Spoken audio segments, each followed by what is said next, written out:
ભાવનગર શહેરના વડવા વિસ્તારમાં રહેણાંકીય મકાનમાં આગ લાગતા અફરાતફરીનો માહોલ વેચ્યો હતો। ઘટનાની જાણ ફાયર વિભાગને થતાં તાત્કાલિક ફાયર વિભાગ ઘટના સ્થળે પહોંચીને આગ પર કાબૂ મેળવ્યો હતો। ભાવનગર શહેરના વડવા વિસ્તારમાં રહેણાંકીય મકાનમાં અચાનક આગ લાગી હતી। આગ લાગતા આસપાસમાં અફરાતફરીનો માહોલ વેચ્યો હતો તેમજ આગની જાણ ફાયર બ્રિગેડને થતાં ફાયર બ્રિગેડની ટીમ તાત્કાલિક ઘટના સ્થળે પહોંચી હતી, પરંતુ જોતજોતામાં આગે વિકરાળ સ્વરૂપ ધારણ કર્યું હતું તેમજ ફાયરની ટીમે આવીને આગ પર કાબૂ મેળવવા માટે પાણીનો છંટકાવ કર્યો હતો। જોકે આગ પહેલા માળે લાગી હોવાથી ફાયરની ટીમને ભારે મુશ્કેલી પડી હતી।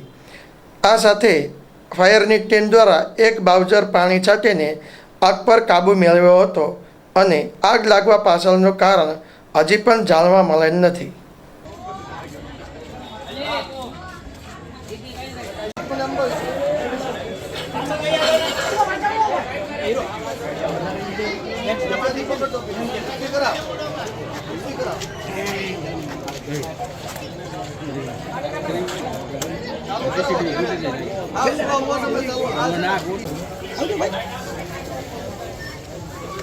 हमने खोटी लाइट बाड़ो छो थोड़ा थले ले ले बे त्रण એટલે પૂરું થઈ જાય ભાઈ બંધ કરી દે પાછી